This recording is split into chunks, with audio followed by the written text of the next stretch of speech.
한국인들에 대한 이미지가 되게 급상승했는데, 문화적인 강국외국으로서의 한국의 이미지, 그리고 경제적으로 봤을 때는 뭐 기업들 있죠. 삼성, 현대, LG 제품 같은 것들을 통해서 한국이 많이 이제 알려지기 시작했습니다. 미국인들에게는 한국인들 이러면은 열정적이고 이제 근면한 사람들이라는 이미지가 좀 많이 각인이 돼 있어요. 미국인들 눈에는 한국인들의 패션 이러면은 세련됨 플러스 단정함이 공존한다라고 인식하는 것 같아요. 한국 사람들은 신경 쓰고 사는 사람들이구나 라는 이미지를 준대. 자, 그렇다면은 이제 중국 패션은 어떤가?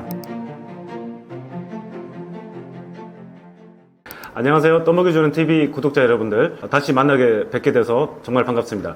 미국학을 전공했고 컨텐츠로 풀어낸 알기 쉬운 미국 문화 책을 쓴 김상조라고 합니다.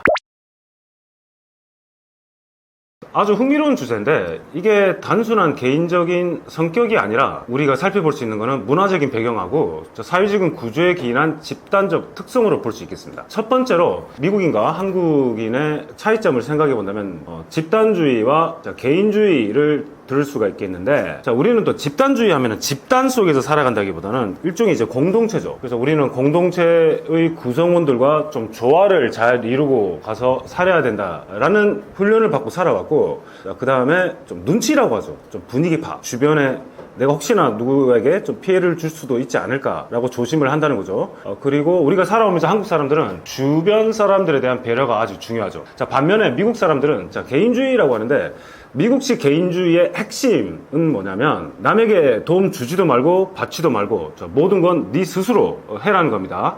그래서 그 누구도 개인을 속박할 수 없다는 거예요. 그래서 자율성과 창의성을 강조하는 그런 교육을 받고 사는 사람들인데, 이로 인해서 미국인들은 유연하게 대처하는 사고가 되게 높지만 계획보다는 순간의 필요에 따라 움직이는 그런 경향이 있습니다. 자, 세 번째로는 한국 사회는 암묵적인 규범이라고 하죠. 좀 약간 눈치 문화인데 이게 강하게 작동합니다. 예를 들어서 이제 줄 서기, 조용히 하기, 남을 배려하기 같은 행동은 말하지 않아도 지켜야 되는 것으로 여겨지죠. 반면에 미국은 명시된 규칙은 잘 따라요. 규정이 있으면 잘 따르지만은 그 외에 규정이 없거나 이러면은 개인이 자유롭게 하고 싶은 행동을 하고 사는 그런 문화적인 차이가 또 있다는 거죠. 자, 그리고 이제 비행기 문화 자체에 대한 차이를 생각해 볼 수 있는데, 한국에서는 비행기 이용이 상대적으로 늦게 대중화가 됐죠. 그래서 이제 여권이 풀려가지고 자유롭게 해외여행이 가능해진 게 1980년대 말부터 여행 자유화가 돼가지고 가능해져가지고 상대적으로 늦게 대중화된 이런 비행기 문화 때문에 서비스 이용할 때 예의가 강조되는 문화가 상당히 발전되어 있습니다. 그런데 반면에 미국은 오랜 항공의 역사를 가지고 있어가지고 소비자 중심의 항공 서비스가 자리 잡아가지고 승객들도 당당하게 요구하는 그런 경향이 있다는 거죠. 그래서 서비스를 주는 비행기 스튜어디스나 그런 분들 입장에서 딱 보면은 한국 사람들이 다른 나라 사람들보다는 훨씬 남을 배려하고 도와주고 그리고 그렇게 큰 트러블을 만들지 않는 그런 승객들로 여겨진다고 할 수 있겠습니다. 그래서 이제 공공의 조화와 효율을 중시해 온 데 따른 자연스러운 어떤 반응이라고 볼 수가 있고, 반면에 미국인의 모습은 개인의 자유와 권리를 우선시하는 그런 문화라고 생각을 할 수 있겠죠. 이게 매우 흥미롭지만 조금 민감한 주제가 될 수가 있는데, 왜 한국인인 척하는 동양인이 있을까? 첫 번째로 보면은 한국 여권의 국력과 이미지가 있겠죠. 그래서 여권 파워를 본다면은 2025년도 기준으로 한국 여권을 가지고 무비자로 입국할 수 있는 국가가 192개 국가가 있습니다. 이거는 1위인 싱가포르가 2위인 일본에 이어서 3위 정도가 되는데, 뭐 2위 일본이라고 해도 한국과 그래서 193개 국가를 무비자로 입국할 수 있는 그런 여권을 가지고 있습니다. 그래서 한국 여권이 가지고 있는 이 국력과 이미지가 상당할 수도가 있겠죠. 그래서 입국 심사를 할 때도 한국인이라고 그런다면은 특별한 문제가 없으면 빠르게 통과하는 경우가 많습니다. 그것 때문에 일부 아시아, 동남아시아 국가나 어떤 중국, 중동, 중앙아시아 국가 출신들은 한국 사람에 비해서 훨씬 더 심사 규정이 더 엄격하거나 추가 질문이 많을 수가 있겠죠. 그래서 뭔가 한국인인 척하면 보다 더 수월하게 입국 심사나 통과가 훨씬 쉽게 되지 않을까라는 그런 경우가 생겨날 수가 있겠죠. 그리고 보통 미국 사람들에게 동양 사람들 잘 구분하실 줄 아나요? 이러면은 잘 못한다고 그래요. 그래서 그들의 관념 속에는 중국 사람, 일본 사람, 한국 사람 다 비슷비슷하게 생각된다고 하더라고요. 그래서 영어 표현으로 보면은 자, Asians look alike라고 해요. 그래서 다 비슷비슷하게 생겼다라고 하는데, 그런 미국 사람들에게 어떤 동양인이 I'm from Korea라고 하면은 뭐 입국 심사관뿐만 아니라 자, 일반적인 미국 사람들도 자, 외모만으로는 정확히 판단할 수 없었는데 그런 말 때문에 훨씬 더 유리한 상황에서 여행을 할 수 있거나 뭐 입국 심사를 통과할 수 있기 때문에 자, 그런 점을 좀 악용하는 사람들도 있지 않나 싶기도 합니다. 자, 그리고 세 번째 생각해 본다면은 자, K컬처의 위상을 둘 수가 있겠죠. 그래서 한국인이라는 이 정체성 자체가 긍정적으로 인식되는 경우가 많아졌습니다. 자, 그렇다면 이제 미국인들은 한국인, 일본인, 중국인, 기타 아시아인들을 어떻게 인식할까? 일본 사람들을 생각해 본다면은 80년대 일본 경제가 아주 발전을 해가지고 90년대, 2000년대까지 해서 대표적인 그때 인기를 얻었던 일본 기업들이 대표적으로 전자 가전 회사를 생각한다면 뭐 소니가 있겠죠. 그리고 자동차 회사는 도요타나 혼다가 지금도 인기를 얻고 있는데 미국 사람들 인식에는 일본인들이라면은 정중하고 질서정연하면서 자, 고급 기술과 전통을 가진 나라라고 생각을 해요.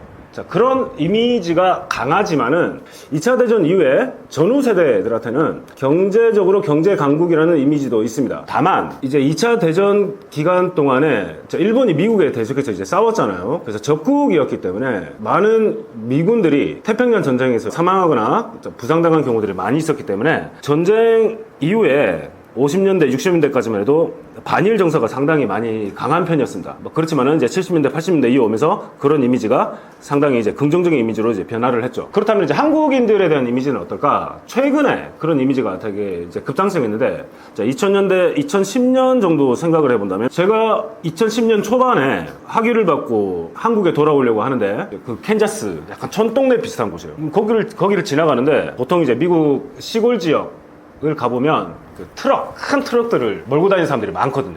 근데 그 트럭들이 지나가면서 그때 강남 스타일을 연주를 막 음악을 틀고 막 재밌다고 그 뜻이 분명히 뭔지도 모를 건데 그런 미국인들이 자, 한국 케이팝 음악을 이제 듣고 이제 즐기고 있더라는 거예요. 자, 그래서 이렇게 좋아진 어떤 문화적인 강국외국으로서의 어떤 한국의 이미지, 그리고 경제적으로 봤을 때는 뭐 기업들 있죠. 삼성, 현대, 그리고 대표적인 화이트 가전, 백색 가전을 보면 LG 제품 같은 것들을 통해서 한국이 많이 이제 알려지기 시작했습니다. 그래서 미국인들에게는 한국인들 이러면은 열정적이고 이제 근면한 사람들이라는 이미지가 좀 많이 각인이 돼 있어요. 그래서 일본 사람들 하면은 조금 예의 바르고 점잖고 조용하다라고 하는 이미지가 있지만은 반면에 한국 사람들은 보다 더 열정적이고 다이나믹하면서도 근면한 사람들이다.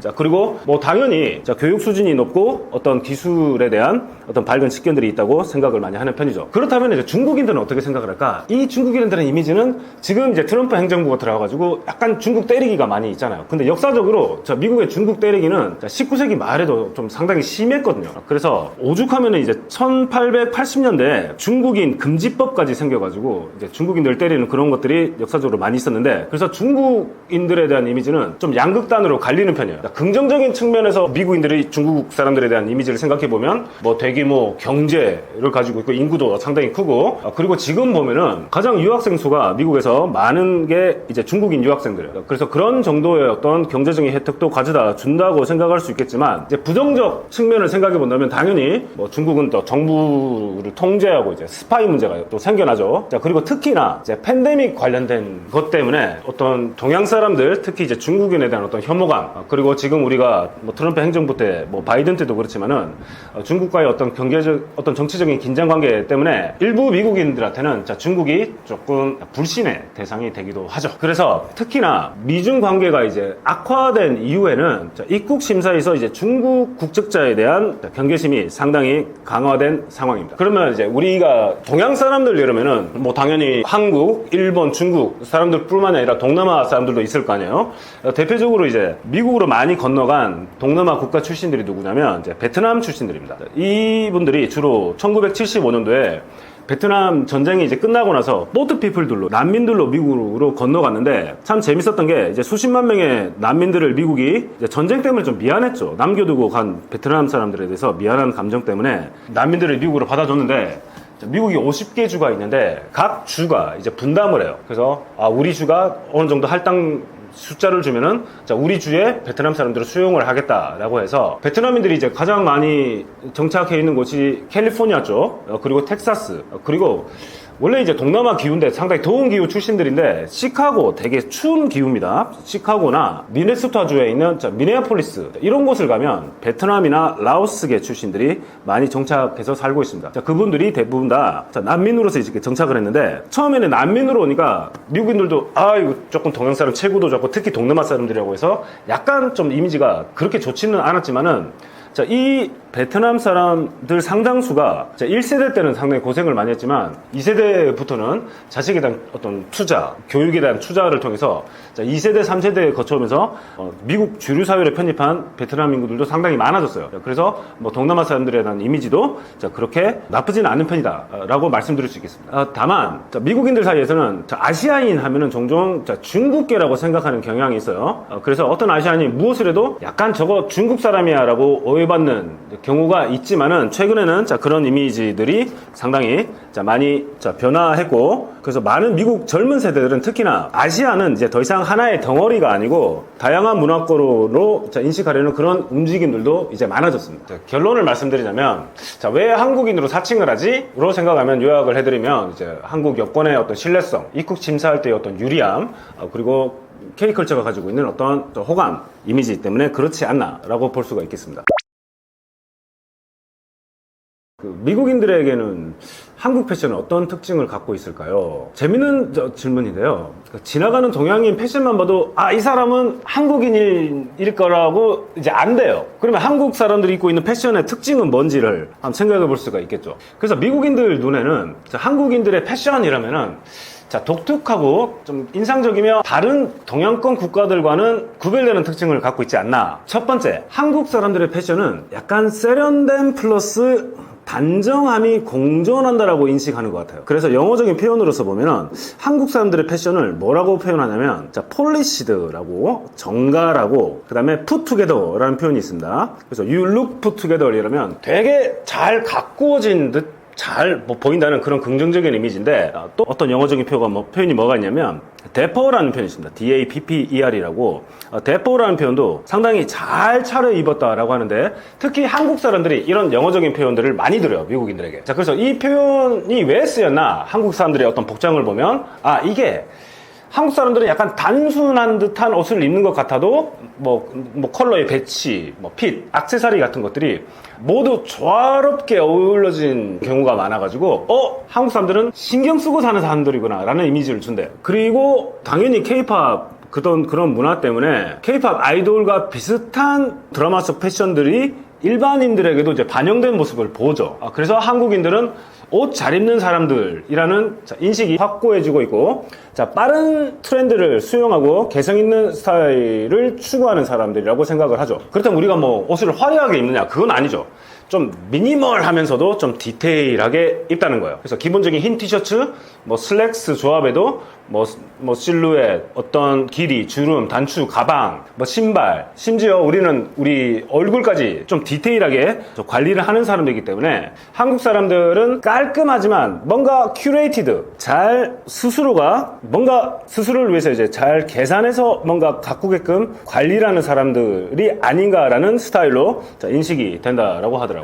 그렇다면은 일본 사람들에 대한 패션 인식은 어떤지 전부 다 그렇다는 건 아닙니다. 다만 우리가 약간 일본 사람들의 패션에 대해서 생각하는 이미지하고 좀 비슷하게 일본인들의 어떤 패션이라는 것은 오랫동안 하라주쿠 스타일이라고 있죠. 약간 좀 실험적이고 독창적인 패션을 좀 추구하는 사람들이 많이 있어 보여요. 그래서 미국에서 일본 유학생들을 만나면은 한국 사람들하고 패션이 뭔가 틀려요. 그래서 영어적인 표현을 뜻하자면은 약간 콜키하다고 하는데 약간 조금 기이하고 아르치라는데 기이하지만 뭔가 스스로 고유하게 어떤 추구하는 면이 보이기 때문에 예술적일 수도 있고 그리고 아방가르드한 측면도 있다라고 봐요. 그래서 아방가르드는 실험적인 측면도 있다라고 하는데 그런 패션을 가지고 있는 사람들이 아닌가라는 고정관념 비슷한 이미지가 담겨 있겠죠. 그래서 도쿄에 가시면 이제 그 도쿄의 스트리트 패션 같은 걸 생각해 본다면 여전히 독특한 개성의 상징으로 여겨지고 하이 패션 브랜드에서도 영향을 많이 받는 편이죠. 그렇다면 이제 중국 패션은 어떤가? 제가 미국에 있을 때까지만 해도 중국인들 하면 약간 보여요. 뭔가 한국 사람, 일본 사람들과 구별되는 중국인들만의 어떤 스타일이 있죠. 약간 옷 스타일 스타일도 우리보다는 그 이전의 스타일을 입고 있는 것 같고, 자, 머리 스타일도 우리처럼 이렇게 잘 가꾸고 다듬는 어떤 그런 게 없어졌는데, 그게 지금은 자, 많이 변했다는 거예요. 특히나 이제 뭐 상하이, 베이징, 선전 같은 자, 그런 대도시 지역을 가면은 뭐 K-팝의 영향을 많이 받아서 자, 그런지 부유층도 많이 늘어났고, 뭔가 이제 브랜드 로고가 들어간 어떤 패션을 많이 추구하는 사람도 있고, 뭔가 세련된 스타일을 추구하는 그런 층들도 많이 늘어났다고 볼 수가 있겠습니다. 그리고 이제 흥미로운 관찰을 보는데 되게 미국인들이 재밌다고 생각하는 게 뭐가 있냐면, 한국인들은 왜 공항에 비행기 타러 가는데 화장하고 그렇게 꾸미고 가냐고 라고 좀 신기하게 생각하는 사람들이 많이 있대요. 그래서 왜냐면 보통 미국 사람들은 편하게 긴 여행을, 한국 여행을 가려고 그러면은 그냥 간단한 바지에 슬리퍼에 좀 편하게 왔다 갔다 라고 하고 싶은데, 한국 사람들은 그런 순간에도 관리를 하는 사람들이 꽤 많아 보인다는 거죠. 자, 그리고 외국인 교환학생들이 한국 대학교에 공부를 하면 가장 놀라는 게, 한국 대학생들은 화장을 한대요. 여학생들이 화장을 하고 되게 뭔가 정장 차림 비슷하게 이렇게 잘 꾸미고 학교를 공부를 하러 오는 그런 모습들이 되게 자기들하고 많이 다른 그런 모습들이라고 보인다고 하는데, 그래서 이런 대답을 해주죠. 한국 사람들이 뭐 대학생들이 그렇게 꾸미고 관리를 하고 이렇게 사는 그런 이유가 뭐냐면은, 이 한국 사람인들에게는 이 패션이라는 게 단순한 옷이 아니고 뭔가 자신만의 어떤 태도와 자기 관리의 표현으로 비춰줄 수 있다는 거죠. 그래서 우리는 항상 관리를 하고 사는 그런 사람이라는 거죠. 그런 측면도 생각해 볼 수 있겠습니다. 좋은 질문이신데요, 거의 구별을 못해요. 그러면 어떤 식으로 구별을 하나 보면, 인지적으로 자신들이 뭐 K-팝이나 한국 드라마나 영화를 통해서 봤던 그런 한국인들만의 어떤 패션, 머리 스타일, 그런 이미지들 있죠. 그런 각인된 그런 이미지가 비슷해 보이는 사람이라면 한국인이래요. 그렇지 않은 사람들은 뭐 약간 아방가르드한 면을 추구하는 사람 보면은 약간 일본인이고, 그보다 약간 그런 사람들은 중국 사람들이라고 생각을 해서 볼 수 있는데, 근데 얼굴만 보고는 구별하기가 쉽지 않대요. 자, 그렇기 때문에 미국 사람들 눈에는 동양인들이 거의 이제 똑같이 생겼다라고 생각할 수 있다는 거죠. 다만 제가 중국인, 한국인, 일본인 구별하는 저만의 방법이 뭐냐면, 허리 숙여 인사하는 각도 있죠. 그래서 학교를 딱 다니면 교수님 안녕하세요 하고 가장 허리 숙여서 인사하는 친구를 딱 보면 일본인 유학생이에요. 일본인 학생이에요. 그럼 우리 한국 학생들은 한 15도 정도 안녕하세요라고 목례에 비슷하게 인사를 하죠. 중국 학생들은 허리 숙여 인사 안 해요. 손을 흔들거나 뭐 하이, 악수를 하거나 그래요. 중국 학생들은 왜 목례를 안 하지, 허리 숙여 인사를 안 하지 하니까, 자, 문화혁명 이후부터 해가지고 허리 숙여 누구한테 인사를 하는 거는 어떤 계급을 인정하는 어떤 그런 약간 부정적인 게 있을 수 있으니까 그 문화를 바꿨다고 그러더라고요. 그래서 중국인들 문화에서는 허리 숙여 인사하는 문화가 없기 때문에 동양인들 중에서 한국인, 일본인, 중국인도 구별하는 방법은 어떤 그런 식으로 구별을 하는 편입니다. 미국인이 말하는 한국인처럼 생긴 얼굴은 뭘까요? 딱 보면, 자, 뽀얀 피부 있죠. 한국 사람들 피부는 되게 하얗다고 해요. 그래서 K-뷰티를 통해서 좋은 화장품을 써서 그런가 해서 많은 미국인들이 이제 한국 화장품들을 많이 구매를 해서 사용하는 편인데, 미국인들 인식에는 한국인들 남녀 모두 피부톤이 되게 밝다고 생각을 해요. 그리고 또 결점 없는 피부 표현을 추구하는 점이 되게 돋보인다라고 생각을 하고, 특히 한국 남성도 되게 깨끗하고 뭔가 그들의 정돈된 외모가 아주 훈해 보여가지고 미국에서는 되게 좀 잘생겨서 좀 혼란스럽다는 반응도 많습니다. 자, 그리고 V라인 턱이라고 하죠. 뭐 다 똑같이 우리가 생긴 건 아니니까. 그리고 뭐 상대적으로 조금 한국인들의 얼굴이 좀 갸름하다라고 좀 인식을 한다라고 하더라고요. 그래서 많은 미국인들이 한국인은 얼굴이 작고 좀 날렵하게 생겼다고 느끼기도 한대요. 그리고 이제 눈매가 좀 부드럽다고 하나? 좀 나이스한 그런 모습 때문에 그렇게 더 느낄 수 있겠는데, 어떤 메이크업하고 표정 덕분에 좀 중성적이고 부드러운 인상이 좀 강하게 느껴지는 편이라고 하더라고요. 그래서 이 점이 한국인들이 좀 프렌들리하고 좀 젠틀하면서도 좀 패셔너블 하더라고 좀 인식을 하지 않을까 생각합니다. 그래서 제가 생각해봐도 미국에서 미국인들을 대하는 한국인들의 어떤 태도 측면에서 보면 우리가 되게 예의가 바르잖아요. 그리고 너무 그렇게 동양 사람이라고 해가지고, 특히나 요즘 젊은 세대들은 뭐 미국 사람들 앞이라고 해가지고 막 좀 주눅들거나 경직되지 않아요. 그래서 되게 프렌들리 하면서도, 우리는 나고 자랄 때부터 뭔가 다른 사람에 대한 어떤 예의, 발음을 교육을 받고 살아서 그런지 되게 좀 젠틀한 편이에요. 그리고 옷까지 좀 패셔너블하게 입으니까, 왜냐면 대부분의 미국 사람들 그렇게 패셔너블한 사람 많이 없어요. 뭐 일상생활에서 미국인들을 마주하면 보통 다 청바지에 어떤 티셔츠 하나 입고 뭐 스니커스, 운동화 신고 다니는 사람들이 대부분인데, 거기에 비해서 한국인들은 상당히 패셔너블한 편이라는 이미지로 해석이 되겠죠.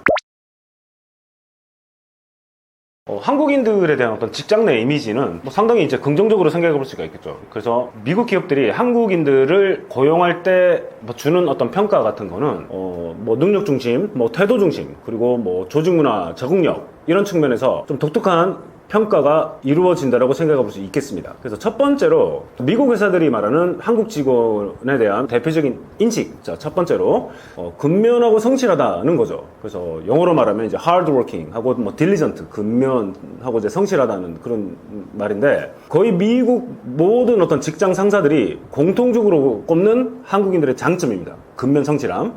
그래서 이게 다른 말로 하면은 한국인들은 어떤 일에 대한 뭐 책임감이 강하겠죠. 그래서 책임감 강한 한국인들이 대부분이잖아요. 그리고 한번 했으면 그거를 끝까지 해내려고 하는 그런 의지를 가지고 있는 사람들이에요, 우리는. 그래서 주어진 일을 한국인들은 끝까지 해내려고 노력을 하는 그런 태도를 가지고 있구나 라고 인식을 한대요. 그래서 그런 평가를 많이 주는 편입니다. 다만 9 to 5라고 하죠. 이제 그 9 to 5라고 하는데 9시에 출근해서 5시에 퇴근을 하는데, 우리는 9시 출근이면 훨씬 전에 가서 일 시작 준비를 하고 5시 퇴근이면 5시에 칼퇴근하는 사람들은 요즘에는 모르겠지만 많이 없었잖아요. 그런데 미국인들이 보기에는 한국인들이 조금 오버해서 조금 너무 일을 하려고 하는 성향을 가지고 있지 않나? 라고 비춰지기도 한대요. 다른 말로 하면은 5시에 퇴근이면은 5시 전까지 할 일 정확하게 마무리 해놓고 나가면 되는 건데, 굳이 왜 5시 넘어서까지 퇴근하지 않고 저렇게 남아있나? 자, 우리 입장에서는 할 일이 더 남아있어서 더 해보려고 하는 것입니다 라고 해서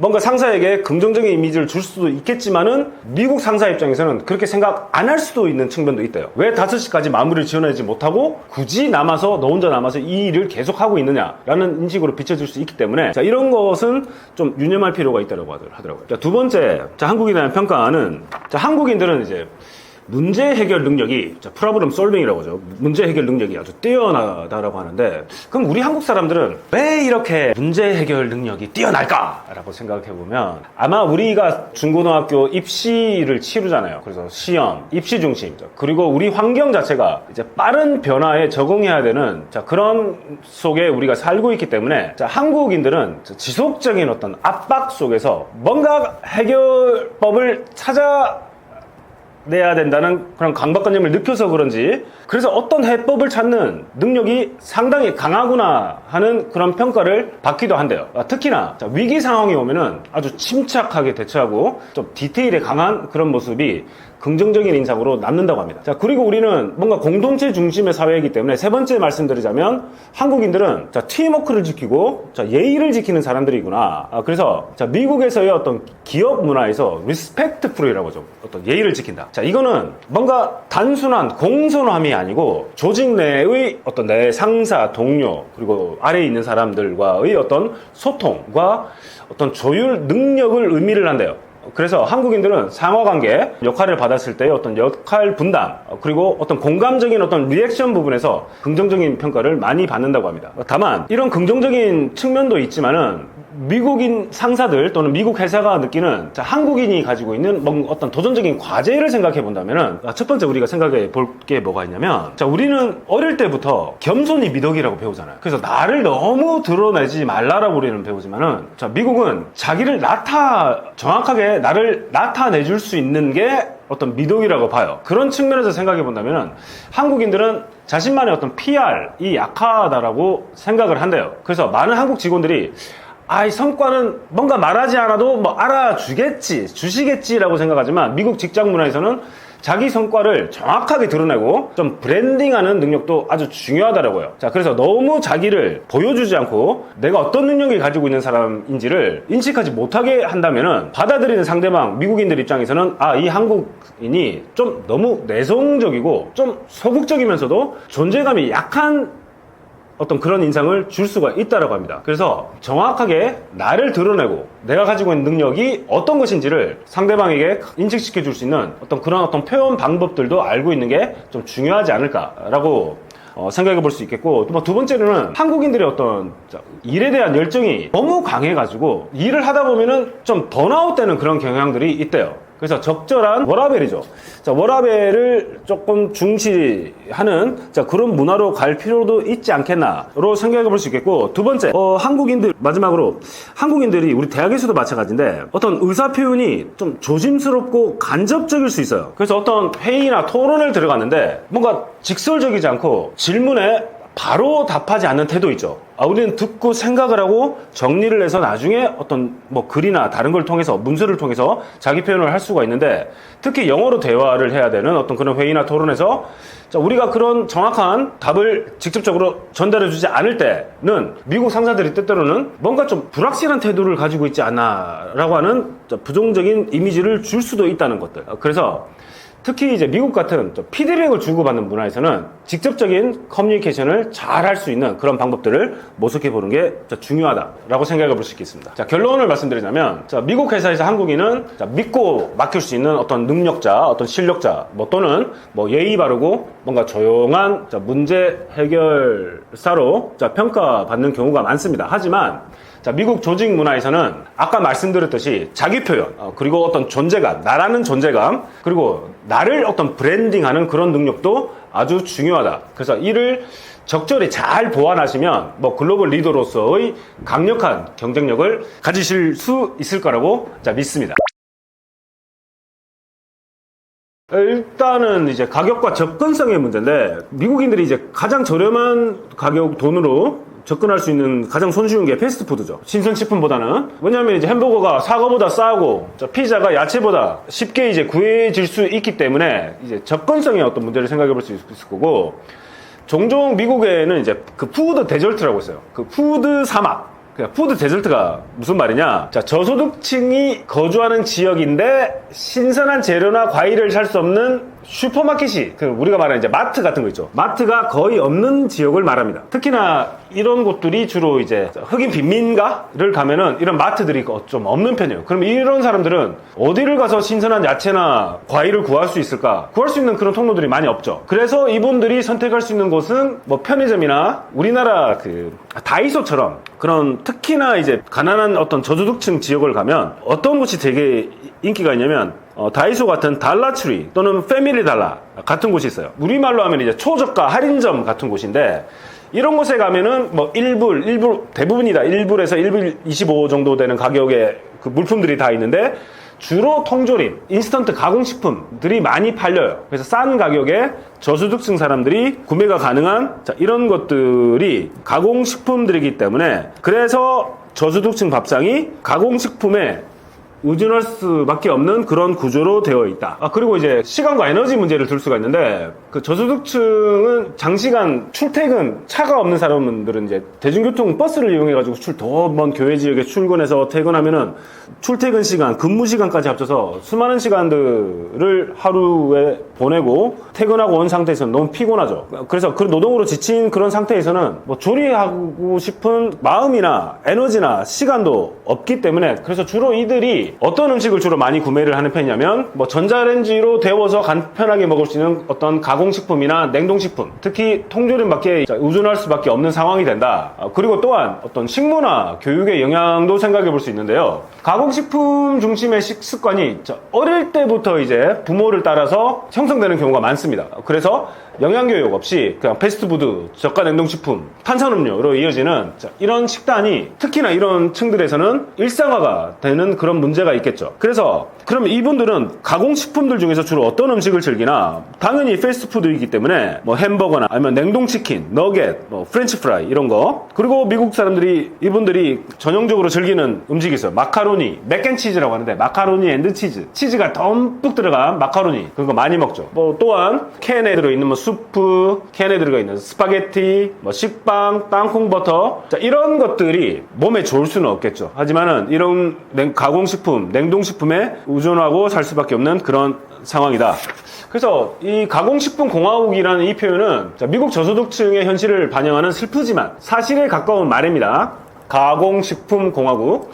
이 문제는 단순한 개인의 습관이 아니라 사회 구조적 문제라는 거죠. 빈곤, 저소득층, 그리고 교육, 제대로 된 교육을 받지 못하고 부모의 영향을 받아가지고 계속해서 이런 식습관 패턴이 이제 반복이 된다는 거고, 의료, 유통 환경, 그 푸드 데저트 같은 곳에 살고 있다는 이런 사회적인 구조적 문제와 이제 직결되어 있다는 거죠. 그렇기 때문에 현재도 수많은 미국 어린이들이 전자레인지 식단으로 하루를 시작하고 끝내는 현실 속에 살고 있습니다. 증가하는 추세로 보고 있는데요. 2024년도 상반기만 해도 미국 소매점 절도가 전년 대비 24% 증가했습니다. 증가했습니다. 특히 뉴욕, 로스앤젤레스, 시카고 등 대도시에서 두드러진 상승세를 보였죠. 그래서 일부 대형 소매 업체들, 예를 들어서 타겟이 있습니다. 월마트 말고 타겟이라는 소매 업체가 있는데, 이 타겟이 너무도 절도 사건들이 비일비재해지니까 2023년에 뉴욕, 시애틀, 그리고 샌프란시스코에 있던 매장 9개를 폐쇄를 했습니다. 그래서 공식적으로는 수많은 절도 때문에 폐쇄하는 거라고는 말 안 했지만 대부분의 미국 언론들은 그렇기 때문에 폐쇄를 한 게 아닌가라고 보고 있죠. 그래서 이 원인이 무엇일까? 원인을 보면 일부 전문가들은 팬데믹 이후에 많은 미국인들이 실직 상태가 돼서 이제 경제적으로 어려워졌죠. 그리고 또한 법 집행의 변화가 절도 증가에 영향을 끼쳤다라고 생각을 하는데, 예를 들면 뉴욕이나 캘리포니아 주에서는 절도한 액수가 이제 950불 미만이면 경범죄로 간주가 돼가지고 체포가 돼도 구속이 안 되고 바로 훈방이 된대요. 아니면 벌금형에 처해진다고 하는데, 그렇다면은 내가 절도범 입장에서 어떤 마트에 들어갔어요. 내가 빵, 캔 음료, 채소, 과일, 야채 내 한 끈 이제 한아름 이렇게 절도를 해도 그게 1,000불은 안 되겠죠. 고가의 전자제품, 어떤 명품을 훔치지 않는 이상은 어떤 식료품 마트에 가서 이제 훔칠 때, 근데 훔쳐서 나갈 때 거기서 치안을 보안을 담당하고 있는 그 직원들이 제지를 못한대요. 왜냐면 그 마트의 슈퍼바이저들이 이 사람들이 가지고 나가려고 하면 제지하지 말라. 왜냐면 제지해서 혹시 총기 사고가 발생하고 누가 희생을 당하는 상황이 발생한다. 아니면 총기 사건이 일어나가지고 옆에서 멀쩡하게 쇼핑을 보고 있던 다른 고객들이 피해를 입었다 그러면은 법적 소송을 당해서 엄청난 소송 비용을 지불해야 될 수 있는 상황이 될 수 있기 때문에 누가 훔쳐서 나가려고 하면 그냥 보내주라고 한대요. 왜냐면 막는 저지하는 사람의 목숨도 위태위태할 수 있으니까. 그 사람의 목숨이 부상을 당하거나 저 세상으로 가면은 이거는 그 마트 입장에서는 금전적으로 책임져야 될 소송 비용들이 엄청날 수 있기 때문에 그런 복합적인 상황 때문에 절도율이 높아진다라고 본대요. 그럼 경찰들이 아무리 경범죄로 처벌 당하지만은 경찰들이 출동해서 막으면 되지 않느냐. 그런데 미국의 범죄율 자체가 예전에 비해서 강력범죄도 많이 증가를 했대요. 그래서 강력범죄를 처리해야 될 경찰의 숫자도 모자랄 판에 경범죄 같은 이런 것까지는 경찰들이 손을 굳이 쓰려고 하지는 않는 상황이 되어버렸대요. 그러면 이런 상황들을 악용하는 갱단이나 아니면 길거리에서 노숙생활을 하고 있는 어떤 빈곤층에 빠진 어려운 상황에 처해진 사람이 뭔가 절도의 유혹에 빠질 수 있는 그런 가능성도 높아진다 라는 거죠. 그래서 여러 가지로 복합적인 측면에서 생각해 볼 수가 있겠습니다. 트럼프가 예전에 일기 집권 시기 2017년부터 21년에 관세 정책을 펼쳤죠. 그래서 중국의 어떤 무역 전쟁의 일환으로서 중국에 대한 관세 막 크게 해서 중국이 피해를 엄청나게 입을 거야 라고 했지만, 그게 생각해보면 중국만 피해를 입을까요? 상식적으로 생각을 해봐도. 왜냐면 대부분의 옷, 원자재 이런 것들은 중국에서 다 수입이 되는데, 그럼 그거를 구매해야 되는 미국 소비자들의 지갑도 당연히 더 많은 돈을 지불해야 될 수밖에 없는 그런 상황이 오겠죠. 그 대표적인 재미는 예가 있습니다. 2018년도 때 트럼프 행정부가 이제 베스트바이 같은 게 있거든요. 베스트바이가 우리나라로 따지면 하이마트 같은 전자양품점인데, 전자제품을 파는 곳인데, 예전에 비해서 특히 백색가전 하면은 LG, 삼성 냉장고, LG 세탁기 이게 엄청나게 인기가 있어요. 그래서 미국 시장에서 전통적으로 그 시장, 세탁기 시장을 점령해왔던 월풀이 이제 밀려나고, 이제 삼성, LG가 아주 고급 세탁기 시장을 완전히 점령을 해버렸어요. 그래서 이건 안 되겠다. 미국 기업 월풀 같은, 메이텍 같은 그런 회사들을 지원을 해줘야 되겠다는 일환으로 미국 정부가 트럼프 때 한국산 세탁기에 대해서 고율 관세를 이렇게 부과를 했습니다. 그 목적이 뭐였냐면 미국 내 제조업체를 이제 보호하기 위한 것이었는데, 그것 때문에 원래 100만 원 했던 LG 세탁기가 이제 평균 12%가 증가를 했으니까 이제 112만 원이 됐던 거예요. 12만 원을 추가로 미국 소비자가 지불을 해야 되는 상황이 돼버렸죠. 자, 그래서 결국에는 이게 미국 소비자들의 어떤 피해로 가게 됐는데, 이 관세 때문에 미국 가정이 연간 추가로 지불해야 됐던 비용이 15억 달러가 나왔다는 거죠. 그래서 결과적으로 세탁기 값은 오르고 미국 상인들도 도매가가 오르면서 판매에 부담을 느끼게 돼서 관세를 매겼지만 한국 기업보다 미국 소비자 유통업자가 더 큰 소외를 본 상황이 오게 되었습니다. 근데 결국에는 그게 다시 제자리로 돌아왔죠. 2020년에 와서 LG와 삼성은 미국 가정용 세탁기 시장에서 1위 또는 2위를 다시 다투게 되었습니다. 또 다른 예가 이제 사과가 있는데, 미국이 중국산 제품에 대해서 이제 세금을 막 부과를 하니까 중국도 이제 보복을 해야 될 거 아니에요. 그러면 어떤 보복을 하냐면 미국산 농산물에 대해서 관세를 이렇게 부과를 해요. 특히 이제 워싱턴주에서 수입된 사과가 큰 타격을 입게 되는데, 사과가 중국으로 대량으로 수출이 됐었는데 관세 때문에 미국산 사과가 이제 가격 경쟁력을 잃게 되니까 수출이 급감하게 돼요. 이제 수출 잘 되었던 사과가 더 이상 사갈 사람이 없어지니까 이제 방치된 채로 이제 썩게 되는 상황이 되어버렸죠. 그래서 어떤 한 농부가 이야기했듯이 관세의 혜택 수혜자가 아니고 이제 희생자가 되어버린 상황이 되었다 해서, 관세는 외국 기업이나 외국 국가에 세금을 매긴다라는 어떤 그런 느낌이 있지만 결국에는 미국 상인과 소비자가 그 비용을 같이 지불하게 되는 구조라는 겁니다. 그래서 일종의 정치적인 레토릭이라고 볼 수 있겠죠. 트럼프가 강경하게 중국에게 대응하고 대처를 잘한다는 정치적인 레토릭이 될 수 있겠지만, 현실적으로 봤을 때는 중국에 관세를 많이 부과하면 부과할수록 중국만 피해를 보는 게 아니고, 그거를 또 중국으로부터 많은 물품들을 수입하고 원자재를 수입하는 미국 업자들, 소비자들 입장에서도 피해를 같이 입게 된다는 거죠. 제가 경제학자는 아니라서요.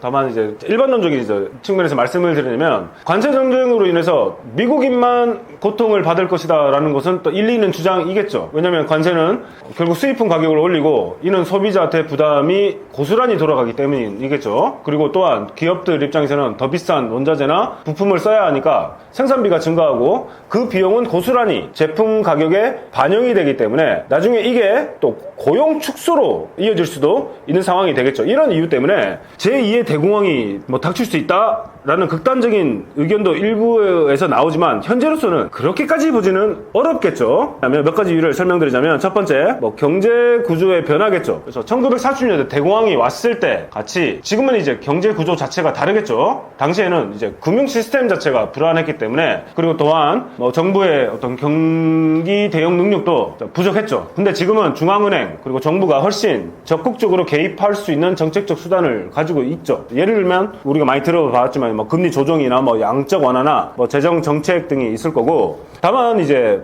무역 전쟁은 분명히 타격을 주죠. 관세가 확대되면 무역량이 줄고 글로벌 공급량 같은 것들도 혼란스러워질 수 있고 기업들의 불확실성도 커질 수 있습니다. 하지만 이는 있습니다. 세 번째, 그리고 미국만 피해를 입는 건 아니겠죠. 그래서 미국 소비자와 기업이 타격을 입는 건 사실이겠지만은 상대국 또 수출 감소, 투자 위축 등 피해를 입겠죠. 그래서 양쪽 모두 피해를 입는 루즈 상황이 되지만, 그 피해의 정도는 그리고 또는 성격은 다르게 나타날 수 있겠습니다. 그래서 결론을 말씀드리자면 제2의 대공황이라는 표현은 과장된 측면이 있습니다. 그러나 무역 전쟁이 이게 장기화가 되면 세계 경제 전체에 큰 심각한 부담을 줄 수 있고, 특히 돈 많은 사람들은 상관없겠죠. 하지만 저소득층이나 취약한 중소기업 그리고 좀 수출 의존도가 높은 산업은 큰 타격을 받을 수 있습니다. 그래서 따라서 조기 해결과 국제협력이 중요한데, 지금 상황은 약간 예측 불허의 여러 가지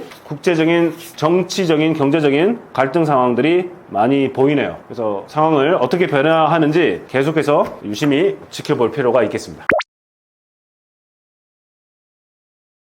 저희 부족한 미국 문화 영상을 시청해 주셔서 정말 감사드립니다. 보다도 미국 문화에 대한 조금 재밌는, 관심 있는 부분들이 있으시면 뭐 이 책에도 좀 재밌는 내용들이 좀 담겨 있고 그리고 혹시 댓글을 남겨주시면은 저도 그걸 읽고 여러분들에 대해서 답을 남겨드리도록 그렇게 노력하겠습니다. 정말 영상 시청해주셔서 정말 감사드립니다. 감사합니다.